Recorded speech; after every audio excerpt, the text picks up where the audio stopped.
sebesar-besar syukur kepada Allah Subhanahu wa taala kerana dengan izin dan limpah kurnianya, alhamdulillah, pada malam yang barakah ini, pada hari Khamis malam Jumaat, alhamdulillah Allah Ta'ala berikan kesempatan kepada kita, Allah Ta'ala pinjamkan kekuatan kepada kita untuk bersama-sama kita berkumpul dan berhimpun. Mudah-mudahan insya-Allah kedudukan kita, keberadaan kita, hadirnya kita, terutama pada malam Sayyidul Ayyam, malam penghulu segala hari, iaitulah hari Khamis malam Jumaat, mudah-mudahan insya-Allah kedudukan kita adalah sebahagian daripada taman-taman syurga yang dijanjikan oleh baginda Nabi kita Nabi Muhammad sallallahu alaihi wa alihi wasallam. Alhamdulillah, jutaan terima kasih berbanyak-banyak, terutama kepada Al-Fadil Tuan Imam kita, alhamdulillah, yang mengetuai, memimpin salat fardu maghrib kita secara berjemaah. Alhamdulillah, mudah-mudahan Allah Ta'ala terima, Allah Ta'ala pandang. Jutaan terima kasih kepada semua pucuk pimpinan ahli jawatan kuasa di Masjid Al-Huda kita, alhamdulillah, yang tidak putus-putus mengimarahkan rumah Allah. Ditambah pula, alhamdulillah, kita baru sahaja orang panggil menerima sekali lagi satu pengurusan, satu bentuk carta organisasi di masjid kita ataupun di surau kita ni, untuk kita buat yang terbaik. Kerana Ustaz dapat makluman bahawasanya alhamdulillah baru-baru ni ada pemilihan ahli jawatan kuasa, dan tahniah diucapkan kepada pengurusi kita, kalau tak silap Ustaz, Tuan Haji Ismail. Betul ke?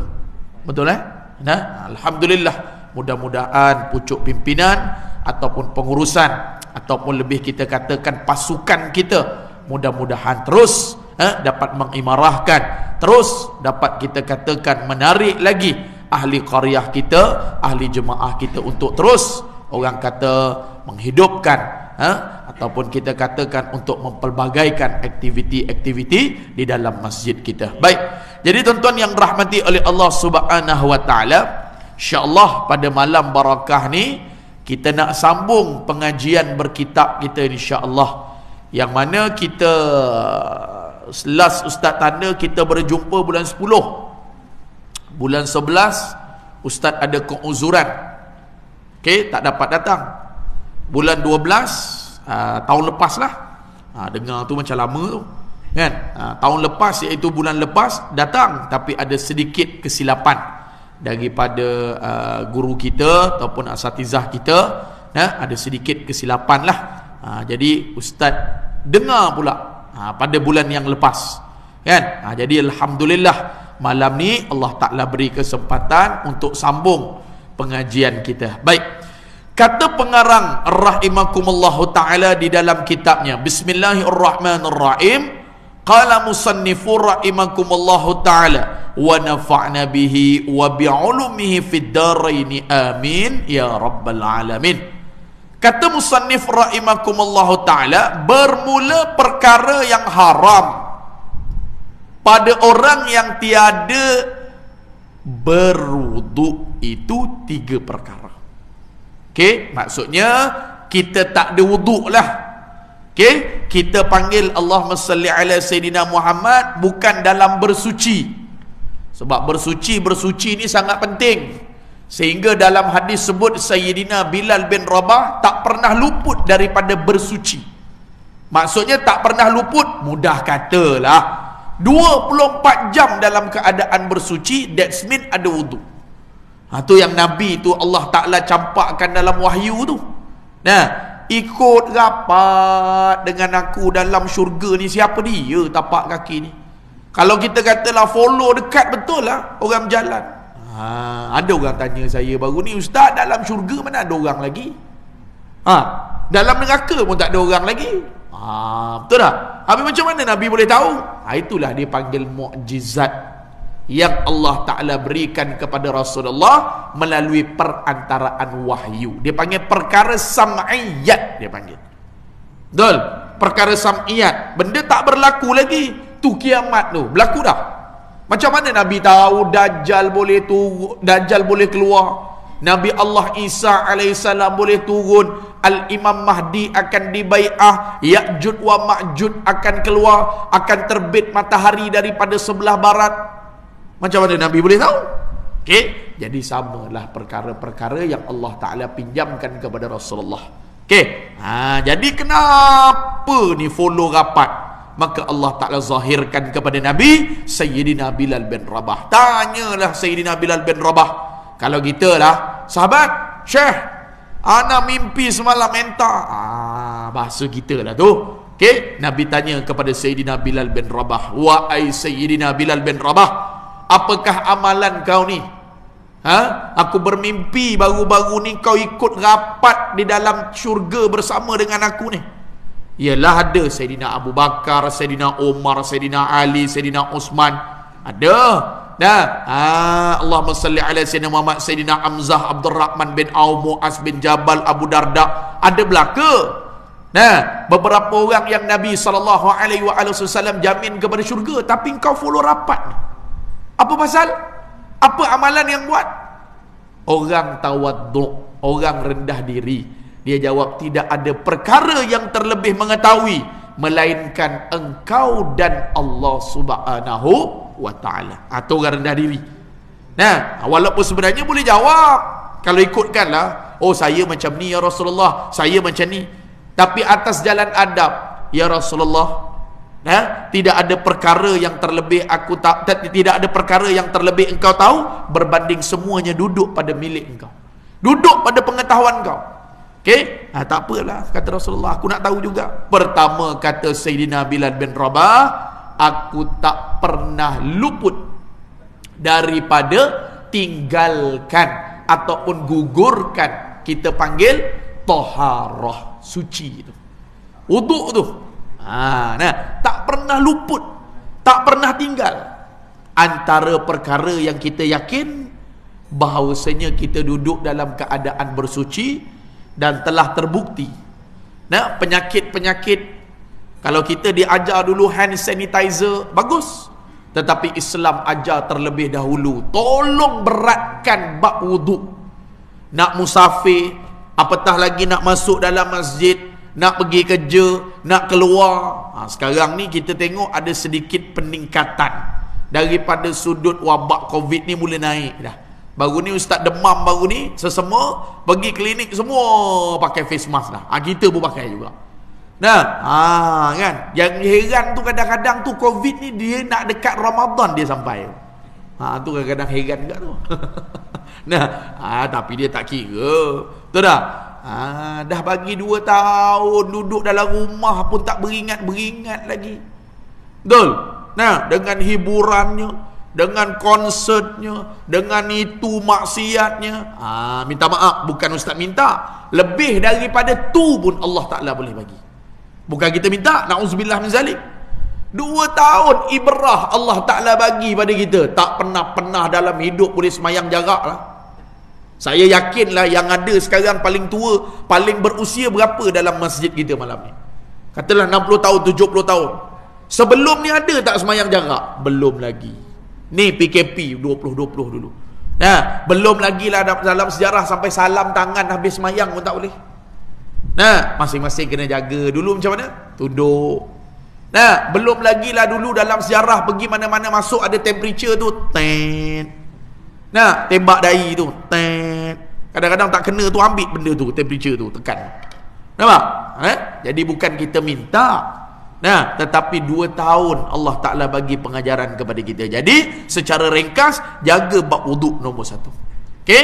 Kata Sayyidina Bilal bin Rabah, tak pernah aku tinggal untuk jaga bahawasanya wuduk. Yang kedua, kata Sayyidina Bilal bin Rabah, ketahuilah, okey, sebelum daripada aku tidur ini tadi, kata Sayyidina Bilal bin Rabah, banyak amalan-amalan. Selepas daripada kita katakan bangun tidur pun banyak amalan. Tetapi yang paling utama, kata Sayyidina Bilal bin Rabah, tidak pernah tinggal 3/4 malam untuk bangun tahajud. Qiyam lah kalau kita panggil. Selain tahajud ada buat hajat, selain hajat ada istikharah, selain istikharah ada taubat. Ikutlah semayang apa nak buat, mudah kata bangun malam. Tapi ibu dia tu tahajud lah. Tapi tak semestinya. Ada orang dia berhajat-hajat, solat sunat hajat semayang. Ada orang istikharah, ada orang betul-betul menyesal, taubat. Ada orang kita katakan minta sahajalah apa yang dia nak. Maka kata Sayyidina Bilal bin Rabah, aku tidak pernah tinggal kehidupan aku di dalam untuk bangun malam untuk tahajud. Nah, kita alhamdulillah bangun juga kita ramai-ramai ni, tapi lebih banyak bangun terkejut nama dia. Nah, bukan tahajud, terkejut. Nah, ada bangun alhamdulillah. Nah, tapi itulah kita nak katakan bahawasanya lebihnya sahabat-sahabat ni tadi. Baik, kata dia 3 perkara yang menjadikan haram bagi seseorang yang tiada wudu. Pertama, salat dan barang sebagainya. Kalau kata nak tunjuk anak untuk semayang, tengok ni, Umi nak solat ni, Allahu Akbar, baca apa dulu? Fatihah. Lagi cantik baca iftitah. Tak apa, tu tak ada masalah. Ni betul-betul solat. Nah, cameraman kata, pengarah filem kata, okey, awak sekarang scene bab solat. Cameraman kata. Nah, ataupun pengarah filem lah, contoh. Cepat. Nah, awak semayang betul-betul, semayang betul-betul. Nah, kita dengan wuduk tak ada. Dengan apa perkara? Allahu Akbar. Nah, jangan. Okey, nak ambil betul-betul semayang solat sunat wuduk 2 rakaat. Nak ambil filem ke, nah, nak shot kita katakan video ke dan sebagainya, tak ada masalah. Jadi dia kata, solat kalau tidak ada wuduk diharamkan. Okey, tapi kalau dah ada wuduk masuk dalam solat, dia panggil wuduk tu batal. Bila tak ada wuduk, automatik semayang tak boleh kita buat. Jadi sebab tu orang kata, batal semayang lah. Betul, batal semayang sebab terkentut. Nah, tapi disebabkan wuduk tu batal. Nah, semayang tak batal selagi mana kita tidak merubah arah kiblat kita, selagi mana kita jaga aurat kita, selagi mana masuk waktu kita. Okey, tetapi apabila terkentut, keluar sesuatu daripada kubul dan dubur, maka itu dipanggilkan wuduknya batal. Boleh? 1. Dan barang sebagainya daripada sujud tilawah. Sujud tilawah kita panggil sujud sajadah lah. Besok lah. Contoh baca ayat Quran tu, nampak dekat dinding, innama yu'minu bi ayatina alladhina idza dzukiru biha kharru sujada wa sabba'u bi amdi rabbihim wa hum, tak pegang tapi nampak ayat, wa hum la yastakbirun. Nampak Allahu Akbar, sujud haram. Okey, barang yang kita katakan sama, okey, barang yang termasuk di dalam ibadah solat. Jadi dia kata yang pertama haram kalau tak ada wuduk solat. Sengajalah, kalau lupa tu semua tu lain cerita. Okey, ni dah tahu tak ada wuduk, sujud tilawah. Boleh? Sujud tilawah tu ada gambar masjid tu kalau dalam Quran tu. Nah, sujud tilawah tu. Okey, biasa kita sujud sajadah, orang panggil sujud sajadah. Nah, jarang lah orang panggil sujud tilawah, tapi ada. Dan yang keduanya sujud syukur. Tak boleh juga. Cuma kalau dalam kitab-kitab Mu'tabar, dia ada khilaf sikit bab sujud syukur ni. Sujud syukur ni apa ibu-ibu? Dapat apa? Dapat apa agak-agak tuan-tuan? Sujud syukur. Dia ada 2 benda. Pertama, dapat nikmat yang besar yang memang jarang dapat. Yang kedua, jauh daripada bala. Itu orang panggil sujud syukur. Biasa syukur benda seronok je, betul tak? Alhamdulillah, dah lama 13 tahun, 15 tahun menantikan anak. Tiba-tiba orang rumah mengandung, sujud syukur terus. Contoh. Boleh? Nah, biasa player bola. Betul? Jaringkan gol. Tak lama lagi Malaysia main untuk Asia Cup, betul? Ke tak tahu ke aku seorang layan TikTok ni? Betul tak? Kan? Malaysia kan? Jaringkan gol. Betul? Kan? Malaysia main dekat mana? Piala Asia ni? Silap Ustaz. Doha ke? Doha kan? Ustaz tahu juga sikit-sikit. Apa ingat Ustaz Cak Ayam ke apa? Tahulah sikit-sikit kan. Tengah nak semangat ni, tengah tinggi ni. Nah, kan? Jadi menang, gol. Sujud syukur. Berlaku khilaf di kalangan ulama bab wudu. Tapi tak apa pakai ni. Nah, tapi yang paling penting kata ulama, sujud syukur tu tadi iaitulah wajib menutup aurat. Bab perbahasan sujud syukur. Okey, tapi kalau bab wudu dalam kitab sebut mesti kena ada. Kadang-kadang benda syukur ni kita tak boleh nak setting. Nah, dapat keputusan pegang, ya Allah alhamdulillah 20A. Periksa. Nah, Allahu akbar, takbiratul ihram, terus sujud sekali. Dalam hati subhana rabbiyal a'la wa bihamdi, lintaskan ya Allah terima kasih banyak, bangun, dah. Bagi salam lah. Nah, ada kriteria dia lah, tapi kat sini tak sebut lah. Takbir, sujud sekali, bangun, assalamualaikum, assalamualaikum. Itu sujud syukur. Okey, jadi pada bab sujud syukur dua. Pertama iaitulah mesti dapat nikmat yang besar-besar. Contoh, nah, ada orang yang impikan sangat pernikahan, tak kahwin-kahwin sampai kedua, boleh seorang alhamdulillah terima baik buruk dia, sujud syukur. Kena jarang-jarang ke orang kahwin hari-hari, kurang asam nama dia tu. Hari-hari kahwin. Nah, itu satu nikmat yang jarang-jarang dapat. Yang kedua, jauh daripada bala. Contoh, na'udzubillah min zalik, depan aksiden, belakang pun aksiden, dua-dua jatuh gaung. Contoh, na'udzubillah min zalik. Nah, baru ni pergi makan angin kan, cuti-cuti tu, kita Allah Ta'ala pelihara, ngam-ngam sikit lagi. Contoh, nah, turun orang dah kecoh dah, wah dah kecoh dah, nak belakang berhenti semua kereta, kita Allahu Akbar, sujud syukur. Dua. Okey, nikmat yang besar yang jarang-jarang dapat. Satu nikmat ataupun kita katakan satu kedudukan yang memang kita nantikan, sukar peroleh. Jangan pula alhamdulillah ustaz, syukur pada Allah. Nah, saya tengok abang hari-hari lepas makan nasi sujud ni bang. Nah, apa salahnya? Betul, tak salah, tapi kena tengok syarat dia. Nah, itu Nabi ajarkan doa.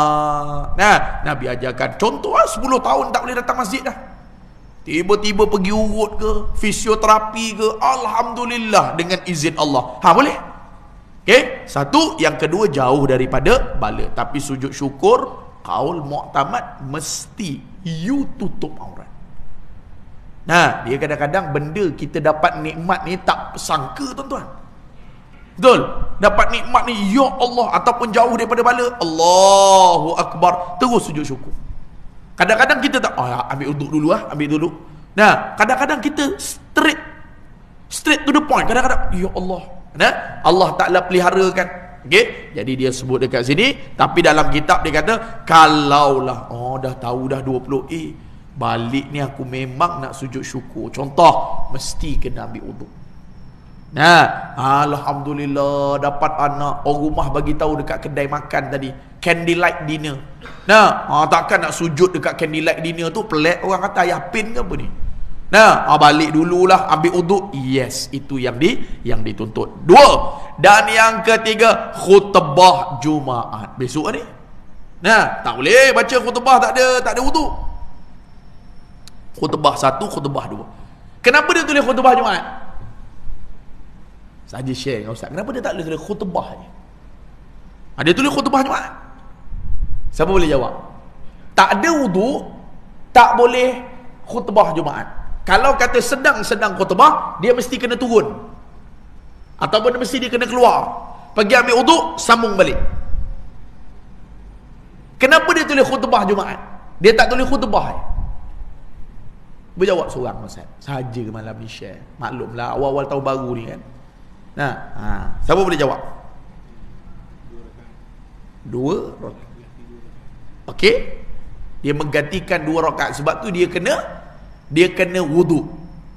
Sebab semayang Jumaat 2, asal Zuhur 4. Jadi kena gantikan dengan 2 khutbah. Betul lah, khutbah pertama, khutbah kedua. Beza khutbah 1, khutbah 2 tu duduk antara 2 khutbah tu. Okey, lagi. Cepat. Siapa boleh jawab ustaz belanja KFC? KFC tak boleh. orang marah. Mana boleh KFC? Nah, KFC boycott. Nah, marah orang. Nah, apa lagi cepat? Kenapa dia sebut khutbah Jumaat? Dia tak sebut khutbah. Kerana khutbah kan ada banyak. Khutbah Aidil Adha, khutbah Aidil Fitri, khutbah solat sunat gerhana pula pecah dua, khutbah solat sunat gerhana bulan, khutbah solat sunat gerhana matahari. Jadi kalau diri itu sunat, maka sunat juga. Sebab tu dia didahului dengan solat dulu baru khutbah. Semayang raya, khutbah dulu ke semayang dulu? Semayang dulu. Naik atas sidang jemaah yang dirahmati oleh Allah. Hari ni hari kemenangan kita. Prot, terkentut. Dia teruskan juga. Contoh sampai akhir. Solat sunat Aidilfitri kena ulang ke tak? Tak perlu. Tak perlu. Sebab dia solat dulu. Tapi kalau besok Jumaat, Ustaz nak tanya, semayang dulu ke khutbah dulu? Besok Jumaat, khutbah dulu. Jadi sebab itulah kedudukan dia solat Jumaat ni, dia punya sebagai rukun dia. Sebab tu dia sebut tengah-tengah, ittaqullah usikum wa iyaya bitaqwallah. Tak boleh tahan, terkentut ke, tercirit ke, terkencing ke, keluar dulu, pergi ambil uduk, kemudian masuk balik, naik balik, tak ada masalah. Boleh? Tak ada masalah. Jadi rukun tu mesti baca. Huraian-huraian tu sunat. Ya. Khutbah punya rukun ada berapa? 5. Pertama, puji bagi Allah, alhamdulillah. Kedua, selawat kepada Nabi. Ketiga, lafaz berpesan-pesan pada takwa. Keempat, mesti baca walaupun sepotong ayat-ayat Al-Quran, lughatul Arabiyah. Yang kelima, mesti doakan muslimin muslimat satu dunia. 5 ni mesti bahasa Arab. Engkau khutbah dekat Tokyo ke, khutbah Zimbabwe ke, khutbah Jamaika ke, khutbah Colorado ke, khutbah Brazil ke, mesti lughatul Arabiyah. Tak doa tuanku boleh ke Ustaz? Boleh? Tak ada masalah. Ustaz, lupalah doa tuanku Ustaz. Kenapa lupa? Tak baca teks ke? Baca Ustaz, tak tahulah jadi semabur Ustaz. Semabur ni bahasa Kelantan. Nah, jadi bela lah Ustaz. Tak baca doa tuanku. Yalah Ustaz, saya silap. Sah. Tapi Allahumma ighfir lil muslimina wal muslimat wal mu'minin. Baca tak? Baca. Sah. Lain kali ikut teks. Ustaz, saya doa tuanku, tapi lupa nak doa muslimin muslimat. Ulang balik semayang. Ulang balik khutbah. Nah, dia kena doa muslimin muslimat. Sebab orang-orang besar sultan ni automatik dia termasuk muslimin muslimat. Betul tak? Tuanku tak, dekat kalangan kita muslimin muslimat belum tentu lagi tuanku, belum tentu lagi sultan. Jadi nak gambarkan. Ni pun nak cerita hukum ni. Nah, bukan nak suruh banding. Jadi tak apalah Ustaz tak doa kat sultan. Tak batal. Lepas ni tak doa. Kau jangan pandai-pandai. Nah, tak pasal-pasal lagi kan. Bukan ni nak cerita hukum. Nah, terlupalah Ustaz doa tuanku Ustaz. Boleh? Tapi muslimin muslimat baca. Baca. Tapi satu ketika, Ustaz, saya tak doa pada muslimin muslimat Ustaz. Tapi saya terus ke bawah duli yang maha mulia. Contohlah, nah, Sultan Abdullah Riayatuddin Al-Mustafa Billah Shah. Kalau kita Sultan Syarafuddin, Sultan Salahuddin Abdul Aziz Shah Al-Hajj, saya terus doa, maka kena ulang balik khutbah Jumaat dan semayang tak sah. Jadi nak cerita khutbah Jumaat mesti kena ada wudu. Tapi kalau khutbah Aidilfitri tak apa. Nah, tengah-tengah baca terkentut, teruskan saja, boleh, tak ada masalah. Dia tak rosak apa-apa pun, dia tak kacau. Tapi khutbah Jumaat jangan main-main. Satu. Kedua, tawaf. Gitu tu. Sampai Mekah Al-Mukarramah. Nah, dia panggil talbiyah. Ada setengah jemaah umrah turun Madinah. Okey, duduk-duduk Madinah, perjalanan Madinah nak pergi ke Mekah. Sekarang ada naik speed train. Sekarang ada naik speed train barulah. Kebiasaan kita dulu naik bas. Labbaik Allahumma labbaik, labbaik, terus sampai tawaf, naik masuk pintu Masjidil Haram, biasa check in gerbang gerbuk dulu. Nah, turun je daripada lift escalator tu, nampak Kaabah. Bila kata you tawaf, make sure kena ada wuduk, wajib. Okey, sa'i tak apa. Ustaz dah lepas tawaf 7 kali, minum air zam-zam, lepas tu baru nak pergi ke Safa Marwah. Tengah daripada Safa ke Marwah tu Ustaz, aduh kacau betul lah Ustaz, tak tahulah, agaknya patin masak tempoyak halal ni Ustaz. Pron. Jalan daripada Safa pergi Marwah, pergi Safa balik 7 kali, tak ada wuduk, tak ada masalah. Nak jalan terbalik pun boleh. Nah, jalan terbalik dekat Safa Marwah boleh, dia tak ketat. Nah, nak jalan mengiring boleh, tapi tawaf jangan buat hal. Nah, kan bahu sikit lagi masalah. Nah, ataupun niat nak kejar mutawif kat depan tu, nak kejar mutawif. Bukan sebab tawaf. Banyak pantang larang tawaf, tapi sa'i tak apa. Nah, asyik jalan ke depan je Ustaz. Nak try lah sekali Ustaz, jalan mengiring boleh, tapi orang nampak awak mabuk ketum namanya. Nah, apa hal pula haji ni? Orang bagi elok-elok jalan ke depan, nak jalan mengiring ataupun jalan reverse pula. Nah, jadi kalau dalam bab tawaf mesti kena ada berwuduk, walaupun sunat sekalipun. Tawaf wada, kita nak keluar, nah, mesti kena ada wuduk, tak boleh bermudah-mudah dalam bab tawaf. 2, yang ketiga, menjabat mishaf, menyentuh Quran. Ini kena. Atau membalikkan warqahnya, atau menjabat loh papan yang ada tersurat di dalamnya Quran, atau menyentuh petinya, atau kaduk ni orang panggil bungkusan Al-Quran, atau rehal yang ada ayat Al-Quran, mishaf, atau mengangkatkan dia. Mudah kata, straight to the forward, barang apa yang ada tulisan Al-Quran, make sure you mesti kena ada wuduk. Kecuali darurah, berjalan nampak Quran kat depan, dan ambil wuduk dulu, kena lenyek dengan kereta, kena lori, dimaafkan. Tapi semata-mata, ya Allah, ya Rabbi, contohlah. Nah, ni surah Yasin kita ni. Nah, keluaran khas sempena ulang tahun RTM ke-55. Ni ada Quran ni. Nah, allazi ja'ala lakum minasy-syajaril akhdari nara. Pegang ni. Ni belakang telefon ni, tepek, pak. Yasin. Nah, tepek stiker ke, mesti kena ada wuduk. Tu kata. Dalam dia tak apa, Ustaz, saya ada simpan radio, suara, itu lain. Dia bukan ain dalam. Nah, tapi tepek stiker ataupun tulis Yasin ataupun subhanallah ataupun Allahumma salli ala sayyidina, barang yang kita pegang ni tadi semua kena memerlukan untuk ada wuduk. Kecuali macam Ustaz kata tadilah. Nah, terkepit orang nak lenyik, orang nak sepak benda tu jatuh. Nah, tengah jalan, nah, duduk dalam tandas pula, budak-budak belajar Quran, nak bergurau, pergi balingnya Iqra tu, bergurau ke bergaduh ke, wallahu alam lah. Nah, koyak ketah dan sebagainya. Tu tak adalah, nak ambil wuduk dulu. Nah, dah benda pun dalam toilet, dalam tandas, ambil letak dekat luar dulu seketika.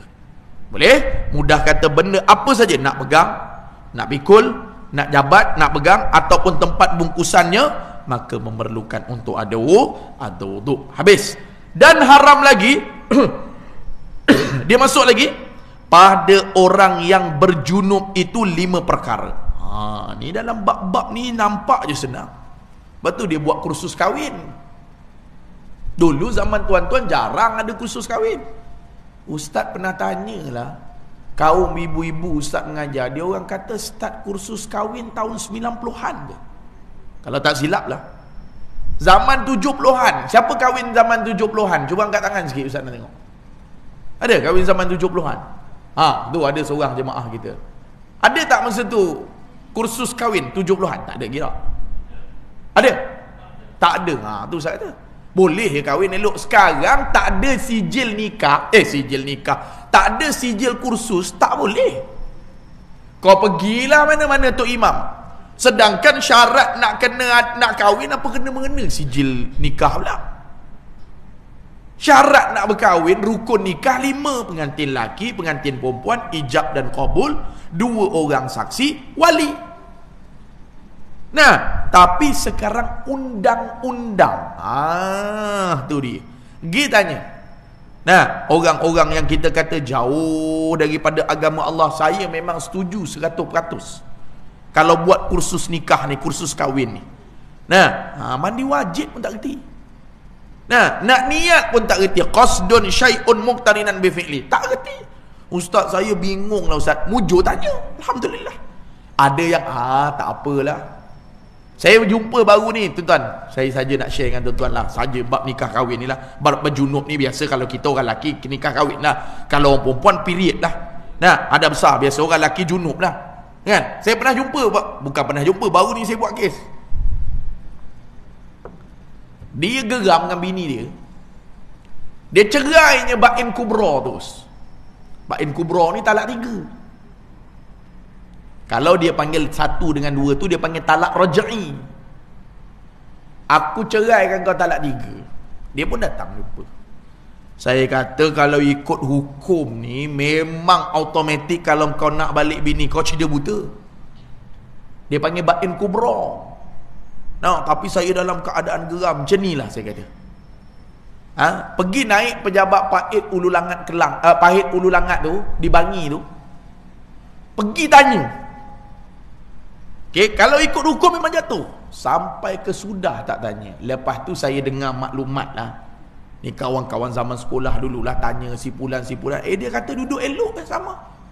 Bila kata duduk bersama, dia kawan saya ni sampaikan pada saya. Kawan saya tanya dia lah, macam mana boleh duduk sama, dah rujuk ke? Dia tak rujuk, dia tengok YouTube. Tengok YouTube ada ustaz kata kalau jatuhkan talak tu dalam keadaan marah, tak jadi. Siapa ajar kau? Tu kata. Pergi rujuk dulu Jabatan Agama. Okey, pejabat agama keluarkan bla bla bla bla bla bla. Bau puas hati. Tapi kalau kita mengaji bab munakahat, mana ada? Geram ke salah ke WhatsApp pun jadi. Sebab talak tu terang. Aku talakkan kau dengan talak 3. Aku ceraikan kau dengan cerai talak 3. Jatuh. Marah ke, geram ke, bergurau ke, main-main ke.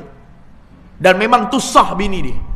Tapi saya kata macam ni lah. Macam kita lah nak nikah kahwin. Kalau ikut buat apa dia kena mengena dengan Jabatan Agama Islam? Apa kena mengena? Nak nikah kahwin 5 je. Itulah nama undang-undang. Tak ada sijil nikah kau, tak ada sijil kursus, minta maaf lah sekarang. Kau pergilah mana-mana orang tak layan kau. Nampak? Kalau nak ikutkan apa kena mengena sijil kursus perkahwinan tu nak dengan menikah? Kahwin je lah.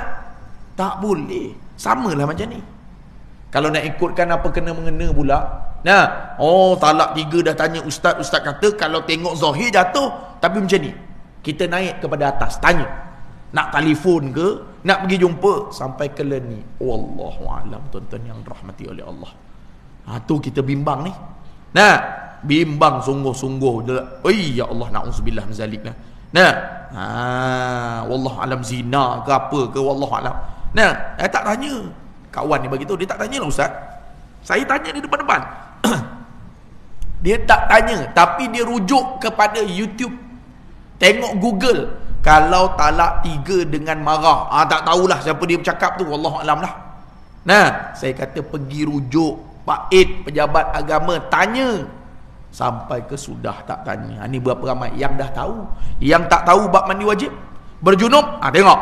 Dan haram orang yang berjunub itu 5 perkara. Maka yang 3 perkara itu barang yang haram pada orang yang tak ada air semayang. Tadi itulah. Kalau dia berjunub, pertama semayang tak boleh. walaupun sembahyang sunat. Yang kedua, tawaf tak boleh walaupun tawaf sunat. Yang ketiga, memegang Al-Quran. Itu 3. Masuk pula yang keempat, berhenti di dalam masjid atau berulang-ulang di dalam masjid. Yang ada pen, tulis masjid ni tempat hamparan bagi solat. Tu tak boleh, haram. Ibu-ibu period, masjid masjid. Okey, ibu-ibu period, masjid, bukan surau. Dia sebut masjid, bukan musalla. Bukan RNR punya tempat, apa-apa kita kata wakaf ke tempat pondok ke, bukan. Masjid, tempat yang adat pada orang hamparan solat. Contoh, kita punya ruangan utama haram. Tapi ustaz, sedang saya duduk dengar mengajar, contoh keluar, rasa keluar darah, saya pun pergi toilet, sungguh keluar ustaz, handbag saya dalam. Maka kata ulama, sekiranya ada wakil yang boleh ambilkan, perlu suruh wakil. Tapi tak ada orang, ustaz, saya seorang, maka tidak ada masalah. Bukan kita bermudah-mudah, maka ambil terus keluar. Kerana dia panggil orang tu berjunub di dalam masjid, hukum dia hukum dia haram. Dan kena ingat, masjid dikatakan solat punya ruangan. Jangan kata pula, ustaz, suami saya ustaz parking 3 km ustaz. Apa hal pula? Dia kata saya period, dia berjalan kaki 3 km. Itu cari penyakit nama dia tu. Nah, kalau kata period, parking kereta ni boleh lah, bukan hamparan bagi solat. Tapi nak lepak dekat dalam tu dekat mozaik belakang tu, nah, soh belakang tu, nak letuk duduk dekat tepi tu, adat kata orang solat di situ, orang solat. Nah, tapi jarang memang, walaupun Jumaat lah. Nah, orang semayang tu dekat pintu pagar tu. Nah, orang semayang jarang, mungkin ada berlaku, tapi standard kebiasaan tak, maka dibolehkan hamparan solat. Okey, ada yang kata pula, tu lah ustaz, saya ingat masuk dalam masjid je jauh saya parking ustaz. Nah, takut haram. Tak boleh. Kelima, membaca Quran, jikalau satu huruf sekalipun, dengan qasad membaca Quran. Dia kena qasad apa? Kena niat apa? Zikir. Amanar rasulu bima unzila ilaihi min rabbihi wal mu'minun kullun zikir. Subhanallah walhamdulillah wa la ilaha zikir. Allahu Akbar, la ilaha illallah wahdahu, zikir. Boleh? Dia guru Quran, ustazah, amai belajar. Darjah 3. Dah baca sampai mana? Juzuk berapa? Juzuk 2. Dia hanya perhati saja. Dia period. Ustazah tu period. Dia perhati saja. Nah, salah tu surah Taubah tu. Laqad ja'akum rasul. Baca betul-betul laqad, bunyikan qalqalah sughra ke qalqalah kubra ke. Laqad dia niat dalam hati dia qasad zikir. Tapi betul-betul dia nak baca laqad ja'akum, duduk dalam train ke, laqad ja'akum rasulun min anfusikum azizun, maka perbuatannya haram. Kalau kata dia cikgu Quran, dia ustazah, dia orang yang mengajar dah sampai masa, maka dia tengok sahaja supaya tak termasuk dalam perbahasan orang yang dikatakan membaca walaupun satu huruf, bukan satu perkataan. Yasin, dengan memang niat untuk membaca Al-Quran, maka perbuatannya haram. Macam dalam solat lah, imam naik 5, Allahu Akbar, kita dekat belakang tegur dia subhanallah, betul? Betul? Dia naik 5, kita tegur tu niat kita memang nak tegur semata-mata, seolah-olah subhanallah, oi salah duduk, seolah-olah batal sembahyang makmum, batal. Kita dia naik tu Allahu Akbar, kita dah duduk tahiyat akhir subhanallah, marah now tu. Nah, imam baru bertugas, makmum tu backing betul. Nah, subhanallah dengan niat untuk menegur semata-mata. Tapi kalau subhanallah niat zikir, ataupun kata ulama dua-dua, menegur satu sebab dia bangun, yang kedua memang niat zikir, itu sah, tidak ada masalah. Azan dulu lah, kita berhenti azan dulu. Okey, azan dah maksudnya. Soal. Azan dah.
Bismillahirrahmanirrahim. Tuan-tuan yang dirahmati oleh Allah Subhanahu wa taala.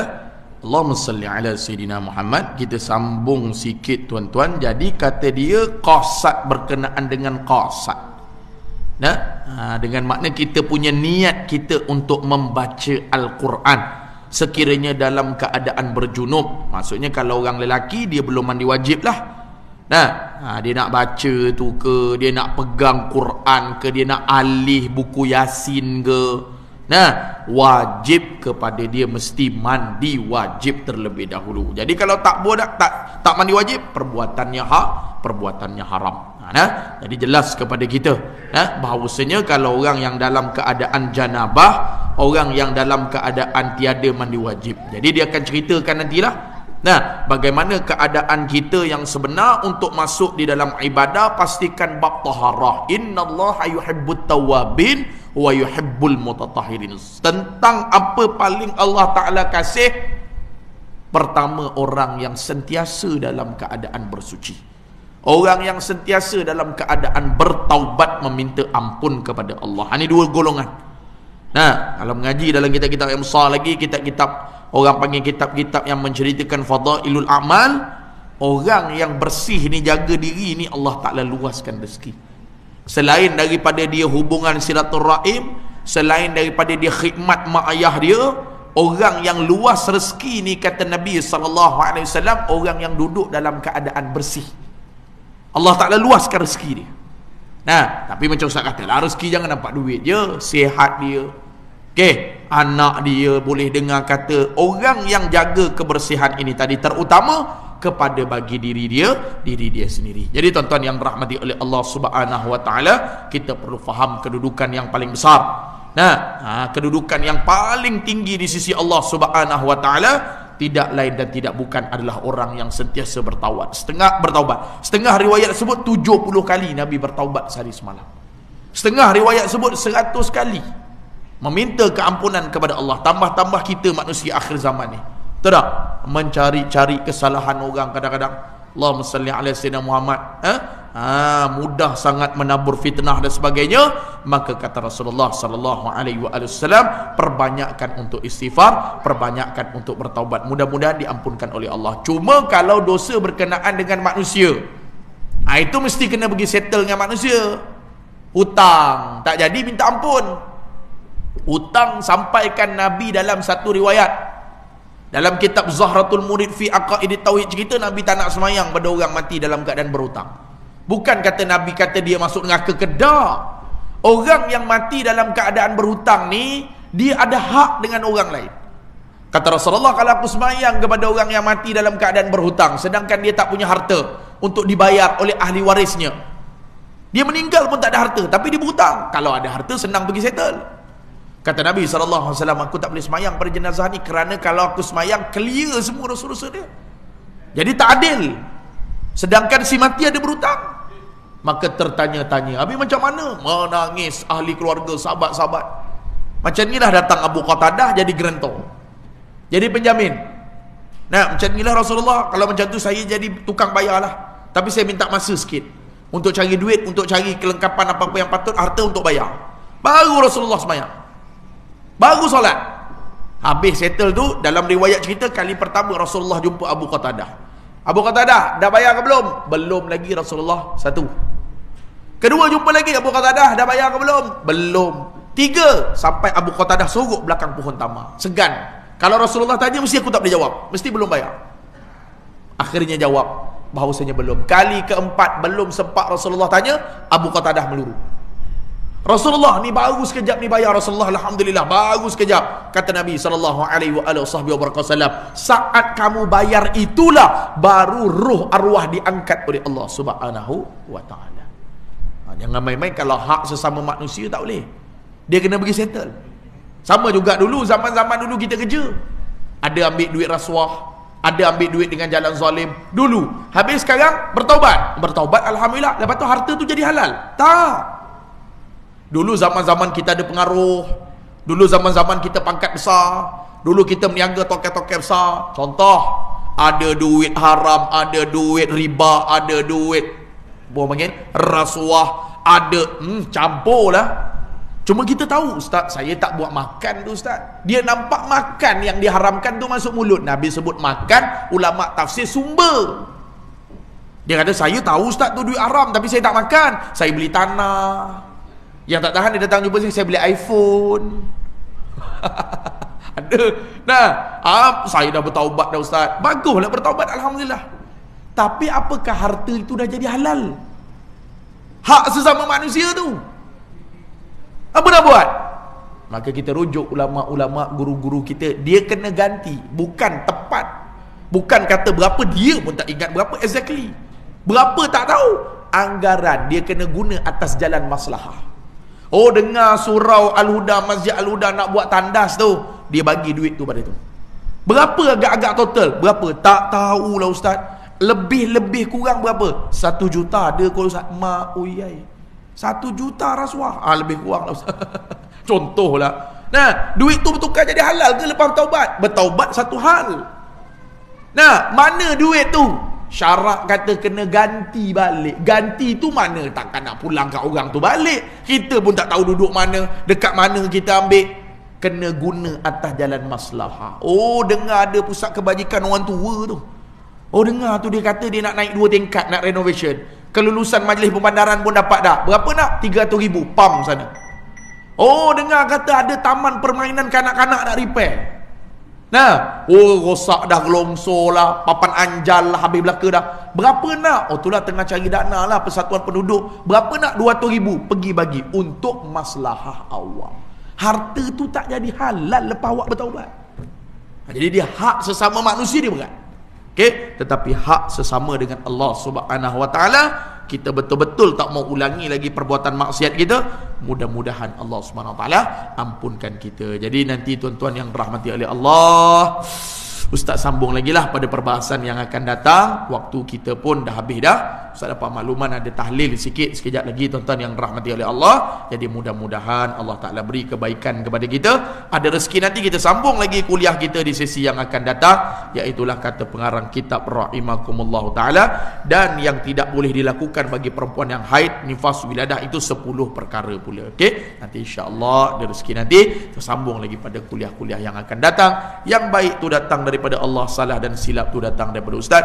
Mudah-mudahan Allah Ta'ala beri kebaikan kepada kita dunia dan akhirat. A'udzubillahi minasyaitonir rajim. Bismillahirrahmanirrahim. Alhamdulillah rabbil alamin.